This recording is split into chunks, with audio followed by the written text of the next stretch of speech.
नमस्ते बच्चों, standard 5th Hindi, उसमें हमारा 11वां चैप्टर है जिसका नाम है सच्चा बालक। ये एक बालक के जीवन पर आधारित यानी उसके जीवन में जो उसकी सच्चाई का महत्व है वह इस प्रसंग में हमें, इस पाठ में हमें बताया गया है। इस जीवन प्रसंग में सच्चाई का महत्व बताया गया है। जीवन में चाहे कितनी भी मुश्किलें आए, पर जो मनुष्य अपने आदर्शों को नहीं छोड़ता है वही महान बनता है। हमें अपने में रहे जो गुण है, जो हमारा आदर्श है, वो हमें नहीं छोड़ना चाहिए। हमारे में जो अटलता है वो हमें नहीं छोड़नी चाहिए, अटल ही रहना चाहिए, तभी हम महान बन सकते हैं। तो इस पाठ में हमें ये सच्चाई के बारे में बताया हुआ पूरा पाठ है। तो ये देखते हैं, उससे पहले जो उसके शब्दार्थ है वो देख लेते हैं। में पहला शब्दार्थ है काफिला यानी यात्रियों का समूह, उसे क्या बोलते हैं? काफिला। असरफिया यानी सोने के सिक्के। वापस करना यानी लौटाना। सदरी यानी जैकेट। सरदार नेता। अस्तर यानी सिले कपड़े के भीतर की तह। समाधि यानी मकबरा, मजार। माँ यानी जननी, माता। सदैव हमेशा, सर्वदा। नेक यानी ईमानदार। ईश्वर यानी भगवान, प्रभु। तो ये है शब्दार्थ। अब आगे है मुहावरा। मुहावरा है, उसका अर्थ क्या होता है वो। तो पहला है नेक रास्ते पर चलना यानी सही रास्ते पर चलना। कड़क कर बोलना यानी कठोरता से बोलना। तो ये शब्दार्थ और मुहावरा है। मुहावरे के जो अर्थ है वो आपको अच्छी तरह से याद रखना है। तो चलो आइए, अब हम हमारा जो पाठ है सच्चा बालक, उसकी शुरुआत करते हैं। 11वां पाठ सच्चा बालक। एक समय की बात है, एक लंबा काफिला बगदाद की ओर जा रहा था। रास्ते में उस पर डाकू टूट पड़े और लूट मार करने लगे। उस काफिले में एक 9 वर्ष का बालक था। वह एक ओर चुपचाप खड़ा रहकर इस लूटमार को देख रहा था। चलो, यहाँ पे ये बताया है एक समय की बात है। वो एक लंबा काफिला कहाँ पे जा रहा था? बगदाद की ओर। काफिला यानी क्या बोला था मैंने?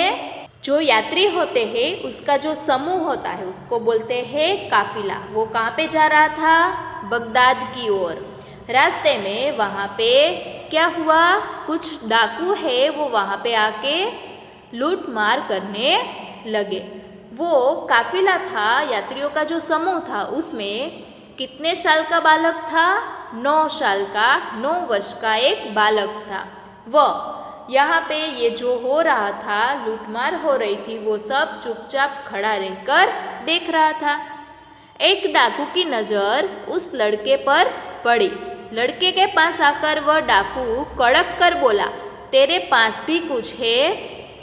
लड़का, मेरे पास 40 असरफिया है।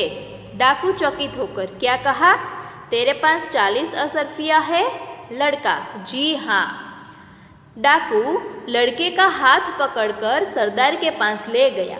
उसने अपने सरदार से कहा, ये लड़का अपने पास 40 असरफिया बताता है। देखो यहाँ पे क्या होता है, ये जो 9 साल का लड़का है उस पर डाकू की नज़र पड़ती है और उसने लड़के से क्या पूछा कि तुम्हारे पास भी कुछ तो होगा ही। तो लड़के ने जो था वो सब कुछ सच बता दिया कि उसके पास कितनी असरफिया है? 40 असरफिया यानी कि सोने के सिक्के। उसके पास कितने सोने के सिक्के हैं? 40। डाकू है वो चकित होकर यानी आश्चर्यचकित होकर उसे पूछता है, क्या तुम्हारे पास 40 सोने के सिक्के हैं? असरफिया है? तो लड़के ने बोला हाँ। डाकू है वो उस लड़के को हाथ पकड़कर सरदार के पास ले जाता है। लड़के ने जो कुछ भी बताया वो सब उसके सरदार को बताता है। सरदार लड़के से पूछता है, तेरी असरफिया कहाँ है? लड़के ने अपनी सदरी को फाड़कर उसमें छुपी असरफिया निकाली। उन्हें सरदार के सामने रखते हुए कहा, ये देखो है। डाकू है वो लड़के को उसके सरदार के पास ले जाता है। तो सरदार ने उसे पूछा कि तुम्हारे पास क्या सचमुच की 40 असरफिया है?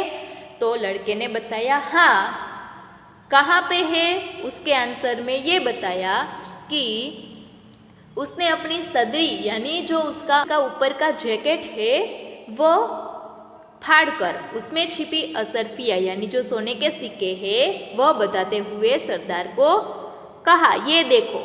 सरदार है वो आश्चर्य से, लड़के असरफियों को इस प्रकार से रखने का उपाय तुम्हें किसने बताया?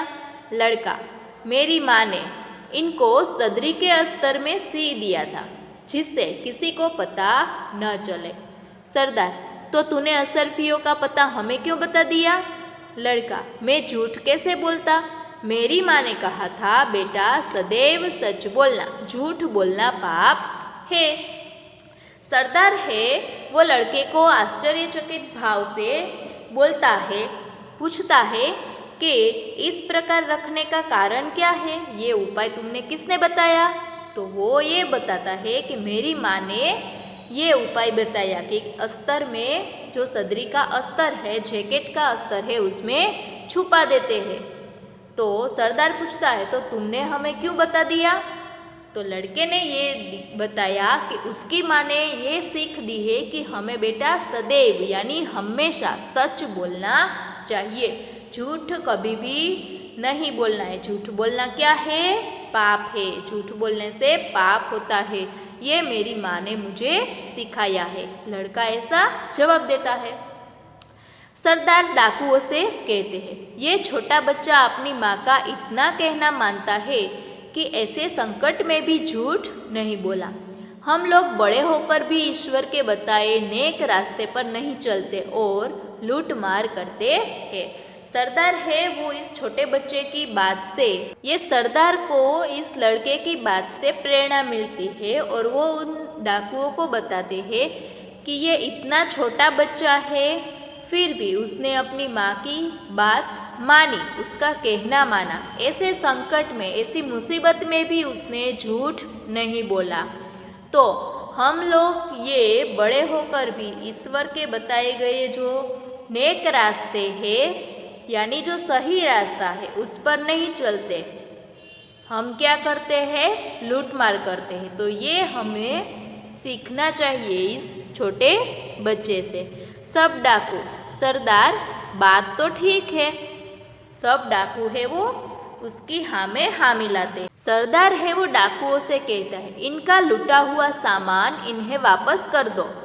डाकुओं ने सब सामान वापस कर दिया और आगे कभी लूटमार न करने की प्रतिज्ञा की। सच बोलने वाला इस बालक का नाम अब्दुल कादिर था।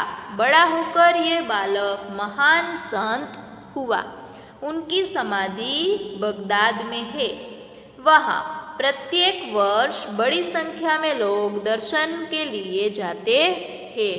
तो इस लड़के की बात से सरदार और डाकू उन सभी को कुछ समझ में आता है और ये अब से कभी भी लूटफाट नहीं करेंगे ऐसी प्रतिज्ञा लेते हैं। और जिसका भी जो भी सामान लिया था वो सब लूटा था वो सब उन्हें वापस कर देते हैं और कभी भी ऐसी लूटमार न करने की प्रतिज्ञा की। तो ये छोटा सा 9 साल का जो बच्चा था सच बोलने वाला, उसका नाम क्या था? अब्दुल कादिर। वह बड़ा होकर क्या बना? एक महान संत। और आज भी उसकी समाधि है वो कहाँ पे है? बगदाद में। वहाँ पे प्रत्येक वर्ष में कई ऐसी संख्या में, सैकड़ों संख्या में लोग दर्शन के लिए वहाँ पे जाते हैं। तो ये सच्चा बालक पाठ है हमारा अब्दुल कादिर के बारे में, वो हमें अच्छी तरह से समझना है।